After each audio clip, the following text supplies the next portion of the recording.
The driver hit the brakes so hard the whole truck jolted forward. Not because of traffic, because someone stepped right in front of it. Red uniform.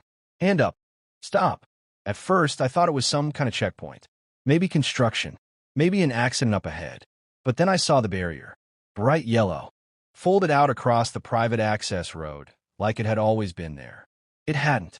This was the only road that led into Brookside Estates, the same place where my mom's clinic sat just a few blocks inside. And that truck? It wasn't just any delivery. It was VitalRx. I recognized the logo instantly. Blue and white lettering across the side. VitalRx Medical Supply. They don't do routine drops. When they show up, it's serious. Temperature control meds. Emergency stock. The kind of stuff you don't delay. The driver cracked his window, leaned out. Hey, what's going on? The woman didn't move. Same red uniform. Same expression. Calm. Flat. Like this was just another Tuesday. Access is restricted, she said. Restricted. The driver blinked, confused. This is a medical delivery. I've got clearance, not anymore. That's when people started noticing. A couple of us had already pulled over. I was halfway out of my car before I even realized I'd stopped driving. Something felt off. Not chaotic. Worse. Controlled. Two guards stepped closer to the front of the truck. Not rushing. Not aggressive. Just positioning. Like they'd done this before. The driver opened his door this time, stepped down. I've got a timed shipment, he said, walking toward the barrier. These meds can't sit out here. The woman glanced at her clipboard like he hadn't even spoken. Then she said it. These items are not approved for distribution within HOA territory.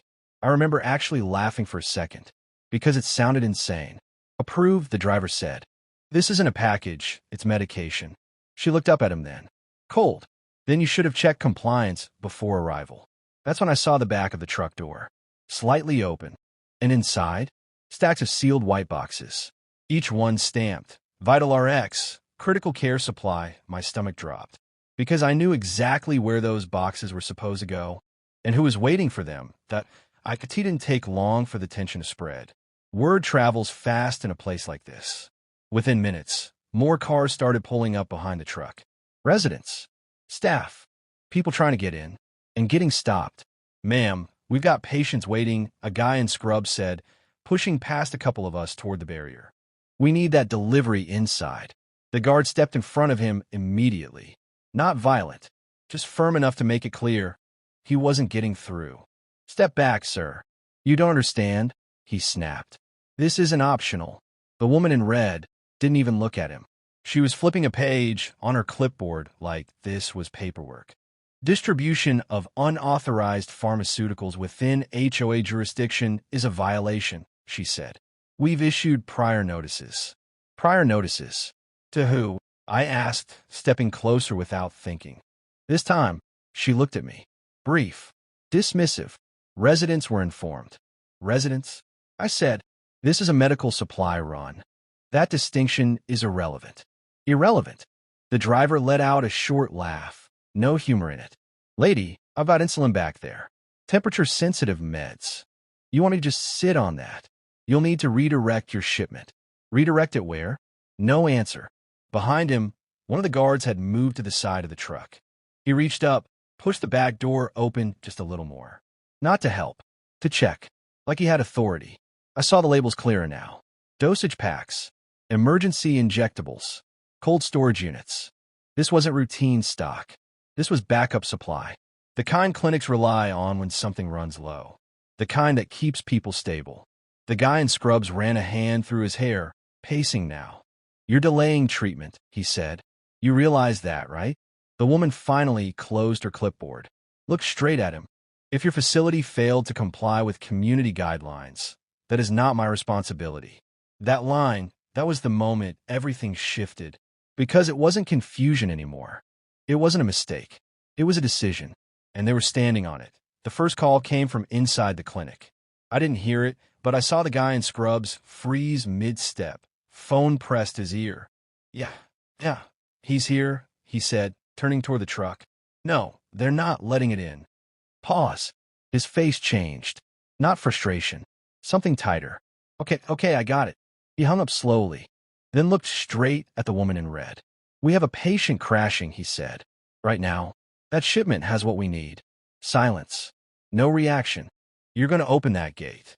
It wasn't a request. For a second, I thought maybe, just maybe, this was where it ended. Where someone stepped in. Where common sense kicked in. But she didn't move. Didn't hesitate. You'll need to follow proper channels, she said. Proper channels. The driver stepped forward now, voice raised. There is no channel for this. This is real time. This is happening now. One of the guards shifted, placing a hand lightly on the driver's chest. Not pushing, just stopping. Sir, don't escalate. Don't escalate. Behind us, someone muttered, this is insane. Another person had their phone out, recording everything. I could hear sirens in the distance now. Not coming for us. Coming from inside. The scrubs guy stepped closer again, slower this time. Controlled. If something happens, he said quietly, that's on you. The woman met his eyes. And for the first time, there was something there. Not doubt. Not fear. Just certainty. We enforce policy, she said. Not outcomes. That line hit harder than anything else. Because it meant they'd already decided what mattered. And it wasn't the people .b by the time anyone higher up got involved. It was already too late. Calls have been made. Voices raised. Someone from the clinic must have reached out beyond the community, because things started moving fast after that. Too fast. The barrier didn't come down all at once. It shifted, just enough for the truck to roll forward. No epaligi. No urgency. Just movement. Like flipping a switch. The driver didn't wait. He got back in, pulled through, tires crunching over gravel as he cleared the gate. The scrubbed guy was already running alongside before the truck fully stopped. Doors opened.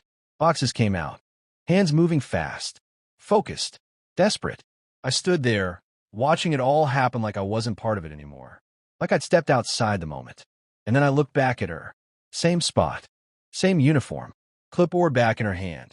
Like none of it had anything to do with her. Like this was just another enforcement. The HOA email came later that night. Temporary compliance action. Miscommunication. We regret any inconvenience caused. Inconvenience. That word again. No mention of the delay.